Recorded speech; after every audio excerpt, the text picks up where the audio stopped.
नमस्कार, मैं नंदू। स्वागत है आप लोगों का सोनू नंदू क्लासेस में। हम लोग झारखंड सचिवालय के लिए साइंस पढ़ रहे थे, जिससे केमिस्ट्री का पहला टॉपिक था परमाणु और अणु।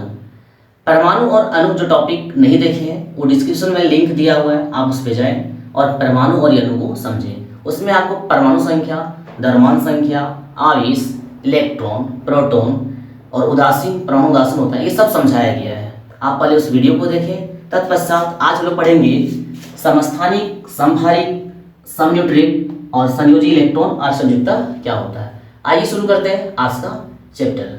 आज का चैप्टर है परमाणु अणु के क्रम में समस्थानिक क्या होता है। समस्थानिक क्या होता है, देखिए समस्थानिक को समझने के लिए सबसे पहले हम लोग रिकॉल करेंगे परमाणु संख्या।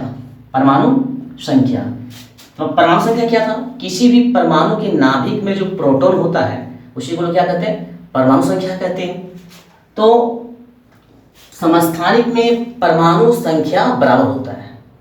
समस्थानिक में परमाणु संख्या बराबर होता है। इससे पहले समझते हैं द्रव्यमान संख्या क्या होता है। द्रव्यमान संख्या, द्रव्यमान संख्या क्या होता है? क्योंकि जब तक आपको द्रव्यमान संख्या समझ नहीं आएगा आप समस्थानिक और समभारिक नहीं समझ पाएंगे। तो परमाणु संख्या और द्रव्यमान संख्या, परमाणु संख्या जो केंद्र में नाभिक में जो प्रोटॉन होता है वही परमाणु संख्या है। और द्रव्यमान संख्या क्या है? देखिए ये एक परमाणु है, एक परमाणु है, इसका बाह्य में क्या है? इलेक्ट्रॉन है, बाह्य कक्ष में। नाभिक में क्या है? नाभिक में प्रोटॉन है प्लस न्यूट्रॉन है। तो जब प्रोटॉन और न्यूट्रॉन को ऐड कर दिया जाता है, जब प्रोटॉन और न्यूट्रॉन को ऐड कर दिया जाता है तब उसे लोग क्या कहते हैं? द्रव्यमान संख्या कहते हैं। और केवल प्रोटॉन रहेगा केंद्र में तो उसे लोग क्या कहेंगे? परमाणु संख्या कहेंगे। परमाणु संख्या में केवल प्रोटॉन और द्रव्यमान संख्या में प्रोटॉन प्लस न्यूट्रॉन। ये भी क्वेश्चन आ चुका है। द्रव्यमान संख्या में इनमें से क्या सम्मिलित है? Electron, proton, proton, neutron. तो आप देख रहे हैं द्रव्यमान संख्या में प्रोटॉन प्लस न्यूट्रॉन को शामिल किया जाता है। तो समस्थानिक क्या होता है? समस्थानिक क्या होता है? जब किसी, जैसे आप लोग हाइड्रोजन देख रहे हैं, हाइड्रोजन का 3 समस्थानिक है। हाइड्रोजन का 3 समस्थानिक है, इसको आप लोग शॉर्टकट में रखते हैं PDT, प्रोटियम, ड्यूटेरियम और ट्राइटियम। प्रोटियम, ड्यूटेरियम और ट्राइटियम। यहाँ से भी सवाल बनता है कि इनमें से कौन सा हाइड्रोजन का समस्थानिक नहीं है, या तो फिर ये सवाल बनता है बार बार कि हाइड्रोजन के कितने समस्थानिक है। तो हाइड्रोजन के कितने समस्थानिक हैं? 3 है। कौन कौन है? प्रोटियम है, ड्यूटेरियम है और ट्राइटियम है। समस्थानिक में देखिए ये जो ऊपर लिखे हैं 1 2 3 और नीचे लिखा हुआ है 1 1 1।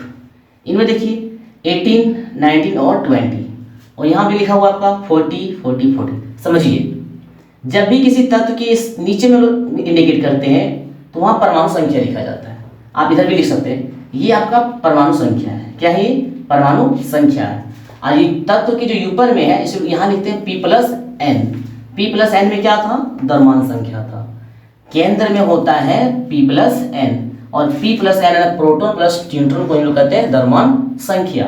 तो ऊपर में जब भी लिखते हैं तो द्रव्यमान संख्या लिखते हैं। द्रव्यमान में क्या होता है हमेशा ध्यान रखना है? Proton plus neutron. तो ये भी है आपका P+N, प्रोटॉन प्लस न्यूट्रॉन। ये भी आपका है P+N, प्रोटॉन प्लस न्यूट्रॉन। तो नीचे जो आप देख रहे हैं ये परमाणु संख्या है और ऊपर जो आप देख रहे हैं वो परमाणु द्रव्यमान है। समझ रहे हैं? नीचे जो है वो क्या है? परमाणु संख्या है और ये ऊपर जो है ये क्या है? परमाणु द्रव्यमान है।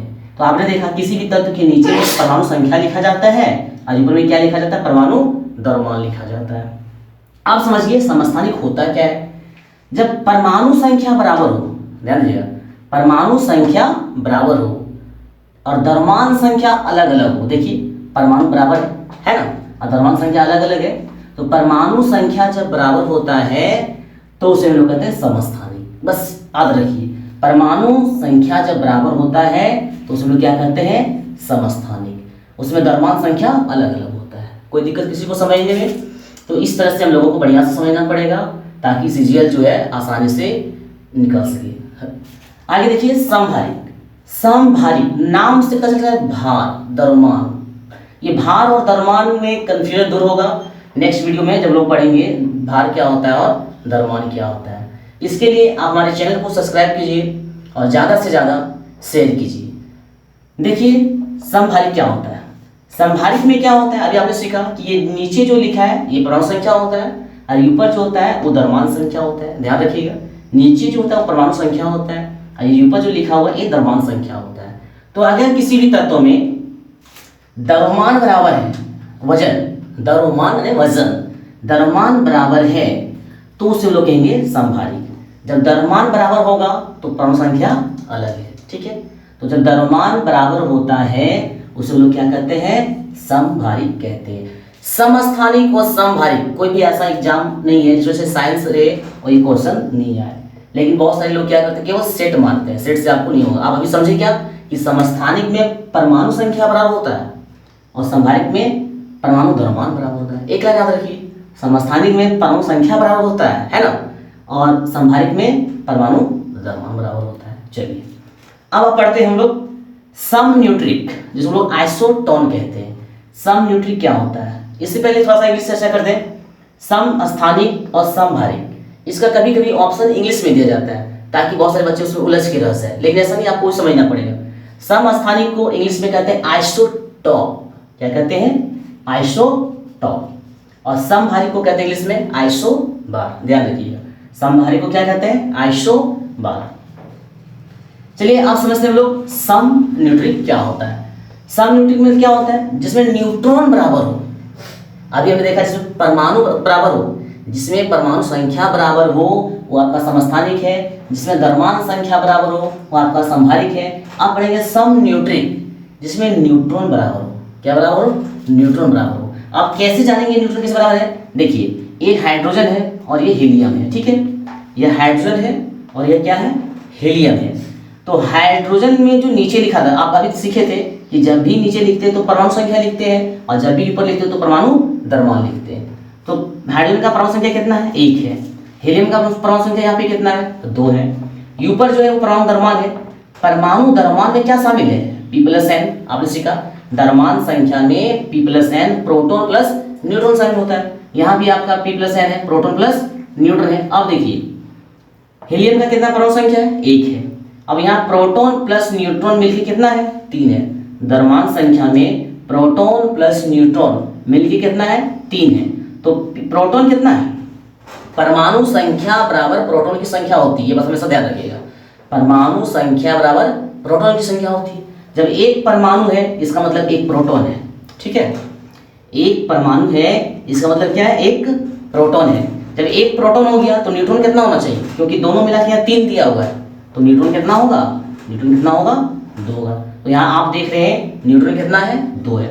आगे देखिए हीलियम में ये नीचे कितना है, 2 है। तो नीचे जो लिखा जाता है वो परमाणु संख्या है, तो यहाँ परमाणु संख्या कितना है, 2 है। ऊपर में द्रव्यमान संख्या है, द्रव्यमान संख्या में प्रोटॉन प्लस न्यूट्रॉन लिखा जाता है, तो परमाणु संख्या को ही प्रोटॉन संख्या कहते हैं। तो यहाँ देख परमाणु संख्या 2 है तो प्रोटॉन भी कितना होगा, 2 होगा। और दोनों मिला के द्रव्यमान संख्या 4 है। अगर प्रोटॉन 2 हो गया तो न्यूट्रॉन कितना हो गया, 2 हो गया। 2 2 कितना हो गया, 4। देखिए यहाँ भी न्यूट्रॉन 2 है, यहाँ भी न्यूट्रॉन 2 है।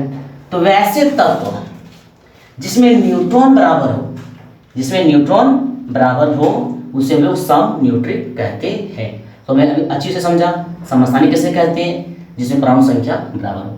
समभारित किसे कहते हैं, जिसमें परमाणु द्रव्यमान बराबर हो। और समन्यूट्रिक किसे कहते हैं, आइसोटोन किसे कहते हैं, जिसमें न्यूट्रॉन बराबर हो। आइए क्वेश्चन बाद एग्जाम में आता है, संयोजकता क्या होता है और संयोजी इलेक्ट्रॉन क्या होता है। थोड़ा सा इसको समझते हैं, संयोजकता और संयोजी इलेक्ट्रॉन। ये देखिए संयोजी इलेक्ट्रॉन है, ये है संयोजकता। इसके लिए कुछ तत्वों का परमाणु संख्या देखते हैं, जैसे सोडियम। सोडियम का परमाणु संख्या कितना है, 11 है। मैग्नीशियम ले लीजिए, मैग्नीशियम का परमाणु संख्या कितना है, 12 है। ऑक्सीजन ले लीजिए, ऑक्सीजन का परमाणु संख्या कितना है, 8 है। अब यहाँ से लोग समझेंगे कि संयोजी इलेक्ट्रॉन क्या होता है और संयोजकता क्या होता है। इसे भी क्वेश्चन आता है और ऑप्शन दोनों दे दिया जाता है ताकि बच्चे उसमें उलझ जाए।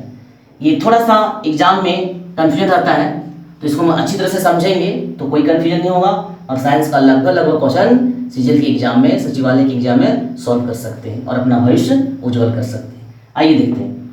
तो सोडियम का परमाणु संख्या 2 है, तो पहला कक्ष में कितना होगा, 2 होता है।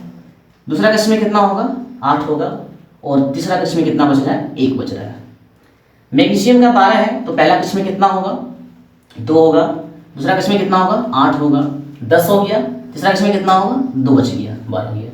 ऑक्सीजन से समझते हैं, पहला कक्ष में कितना हो गया, 2 हो गया, और इसके बाद कितना बच गया आपका, 6 हो गया, 8 हो गया। तो किसी भी परमाणु संख्या को जब हम तोड़ते हैं तो बाहर में जो इलेक्ट्रॉन होता है, देखिए इसमें कितना है, 1 है, इसमें कितना है, 2 है, इसमें कितना है, 6 है। तो किसी भी इलेक्ट्रॉन के बाह्य कक्ष में जो इलेक्ट्रॉन बचा हुआ है, इसी को हम लोग कहते हैं संयोजी इलेक्ट्रॉन। समझिएगा, संयोजी इलेक्ट्रॉन और संयोजकता दोनों अलग अलग चीज है। संयोजी इलेक्ट्रॉन और संयोजकता दोनों अलग अलग चीज है। तो बाहर में कितना बचा, यहाँ 1 बचा, यहाँ 2 बचा, और यहाँ कितना शेष है, यहाँ शेष 6 है। तो लास्ट कक्ष में जितना भी परमाणु इलेक्ट्रॉन बचता है, इसको हम लोग क्या कहते हैं, संयोजी इलेक्ट्रॉन। जैसे अगर पूछा जाए कि ऑक्सीजन का संयोजी इलेक्ट्रॉन कितना है, ऑक्सीजन का संयोजी इलेक्ट्रॉन कितना है, तो देखिए पहला कक्ष में 2 है, दूसरा कक्ष में 6 है, तो जो लास्ट कक्ष में है उसी को हम लोग कहते हैं संयोजी इलेक्ट्रॉन। अब ये अपना कक्ष को पूरा करना चाहेगा, तो किसी भी परमाणु की अंतिम कक्ष में 8 इलेक्ट्रॉन होता है, तो यहाँ घट कितना रहा है, 2 घट रहा है। तो वो यहाँ किसी से इलेक्ट्रॉन लेगा या किसी को देगा। जैसे सोडियम के पास 1 ज्यादा हो रहा है, तो ये किसी को ये दे दिया, तो ये हो गया संयोजकता। रासायनिक अभिक्रिया के दौरान जितना इलेक्ट्रॉन लिया जाता है और जितना दिया जाता है, उसमें लोग क्या कहते हैं, संयोजकता। ये एक किसी को दे दिया, वो संयोजकता हो गया। और यहाँ पे देखिए ऑक्सीजन का लास्ट में 6 है, 8 पूरा करने के लिए किसी तत्व से 2 लेगा, तो जो 2 लेगा वो है आपका संयोजकता। लेकिन लास्ट में ये जो 6 आप देख रहे हैं, ये आपका है संयोजी इलेक्ट्रॉन। यह वीडियो आप लोगों को कैसा लगा, जिसमें हम लोग क्रम वाइज से समझे कि समस्थानिक, समभारिक, समन्यूट्रिक, संयोजी इलेक्ट्रॉन और संयोजक क्या होता है। आप कमेंट बॉक्स में जाइए और कमेंट कीजिए। वीडियो को ज़्यादा से ज़्यादा शेयर करें, लाइक करें और सब्सक्राइब करना ना भूलें। मिलते हैं हम लोग नेक्स्ट वीडियो में, तब तक के लिए धन्यवाद।